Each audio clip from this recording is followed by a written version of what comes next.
Yes. 6A. Answer the following questions with reference to the contrast or the context. A. People who just hurry and never look at you. Answer the following questions with the reference to the context. Excuse me. What is the reference to the context? So we have the context here. 6A is people who just hurry and never look at you. Question number 6A1. What does this tell us? Okay. Let's do it.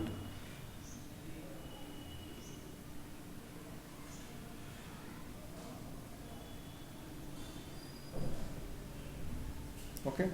What does this tell us? That people who just hurry and never look at you. What does this line tell us? There are 4 points here. 1, 2, 3, 4, 3 dot, 4 dots. The poet wants everyone to look at her. City people are too busy to look at anything. City people are too busy to make contact with other people. The poet wants city people to hurry and to look at each other. What happens in the city? City people are too busy to make contact with other people. They have their own work. They're so busy. In Kolkata, when I'm there in my place, people don't even look at me. It's very, it's very good feeling that no one looks at you. Everyone is busy and they just go. They don't care. Even if they're looking at you, they must be thinking something else. That doesn't mean that person is looking at you. Okay. Number B. Song of city people you see but never know. The song of city people you see but you never know. The song of people, so many people are going and coming, you everything, but you don't know what's happening in their life. Do you think the last two lines of the poem show a feeling of happiness or sadness? Give reasons for your answer. Now see, it may differ from people to people, from person to person. You may have an answer, I may have a separate answer. Our type of thinking is different, so there's no specific answer.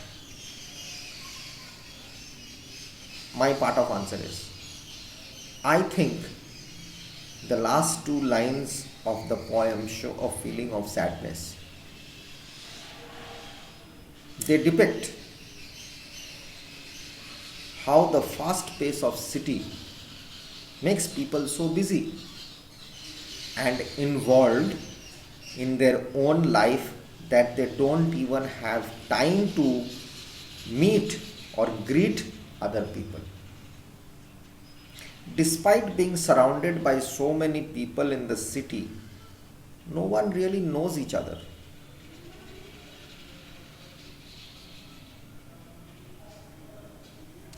No one knows each other very well. So even amidst amidst so much company, in between so many people, there is no feeling of that warmth and familiarity between people. There's nothing, no one knows them. There's no something very equal about that. But they are all people coming and going, busy with their own life, with their own problems. They don't have time to greet. But in the morning walks, if you are walking also, they don't care. But I sometimes greet people, hello, good morning, I wave my hand. Some old people wave back. Sometimes it happens. But in foreign countries, people greet each other. You are walking on the road, you don't know that person, but you have to wish. It's a courtesy, it's a type of respect, respecting each and every human being, hi, good morning. Good morning is not bad. You can say, wish good morning anybody. Even if you don't know that person, good morning, sir. Or good morning, ma'am. Hi, good morning. Have a nice day. You can always wish people. It's not bad. Okay. So I'll repeat that answer. I think the last two lines of the poem show a feeling of sadness. They depict how the fast pace of city makes people so busy and involved in their own life. that they don't even have time to meet or greet other people. Despite being surrounded by so many people in the city, no one really actually knows each other very well. So, even amidst so much company, there is no feeling of warmth or familiarity between people. Okay. Now we come to 7a. Read the lines from the poem. People on the subway underneath the ground. On and underneath are prepositions. They tell us about the location or direction or something. A. There are many prepositions in the poem. Find at least 5. In, below, up, down, back, front. Got it? 7a. 5. In, below, up, down, back, front. 7b. Complete each of the following sentences with the correct prepositions. In a game of chess, the players sit opposite each other. Opposite each other. There were 3 passengers in the taxi. In. In a game of cricket, the wicket keeper stands behind the batsman. Backside. You can't say backside. Behind the batsman. Since her room is behind the school, it only takes her 5 minutes to get there. Behind. The kite was flying. 3, 4, 5. 4 is behind, 5 is 6. The kite was flying. You can say near us or towards us. Okay, near us. The kite was flying near us when the string broke. The kite was flying towards us. It was coming towards us when the string broke. Okay. So we are done till there. So keep it till there and take care of yourselves and read this properly and write it down. Okay. So in the next class we'll come and do tea with Mrs. Honey. Okay. And after that we'll do the lonely soul, then the one that got away, and after that we'll start the chapter, what do you say, the man who got, the polite children.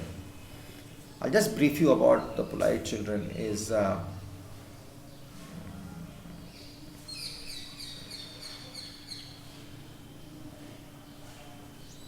suppose we are playing something and we do something and we are not polite to people, if we misbehave, it's not right, isn't it? Basically this happens when we are playing outside somewhere, or I'm going with the poem itself, that we are playing cricket or we are playing ball, we are playing football or we are playing badminton or whatever we are playing, and we are playing in our streets or we are playing in a locality where there are houses very close by, neighbors are there, and we play and the ball goes in there, or whatever happens, we go to ask, we don't misbehave, right? So we always behave in a proper way so that we are able to ask our thing back which goes in. Sometimes yes, ball goes and breaks a glass, ball goes and breaks a flower, or we, while trying to get the ball, something breaks off, we have to go and say sorry. But in this poem, while having this done, there was a huge incident which happened, and the house caught on fire and the fire brigade had to come in. But at the end of the day, everything, if you are polite and if you are well behaved, all things are being excused and you get forgiven for it. So if you are being polite, but if you are being rough, things can change into a wrong way and things will take a U-turn, and that won't be good for anybody.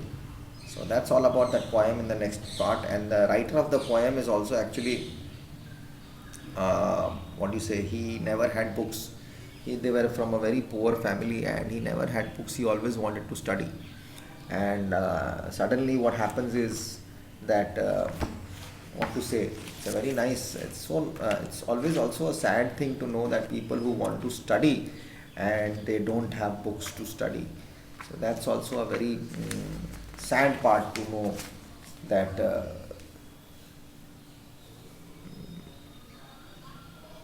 Alan Alberg, so one of Britain's best loved children's writers. His parents were very poor and he was growing up.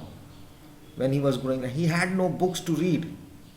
He never had any books. He became a teacher, you know, and has now written more than 100 books for children. So he's 1938. He must be still alive. Yes, so he's still alive, 1938. So that is all about it. Don't know where luck can take you. Sometimes it happens, we go through bad times, but those bad times become good times again if we are good in our work, if we have our good ideology, if we think well, if we think positive, everything is going to be fine. So till then, take care, do your homeworks, and prepare for your exams, and take care of yourselves. God bless. Respect your parents and love them. Bye bye.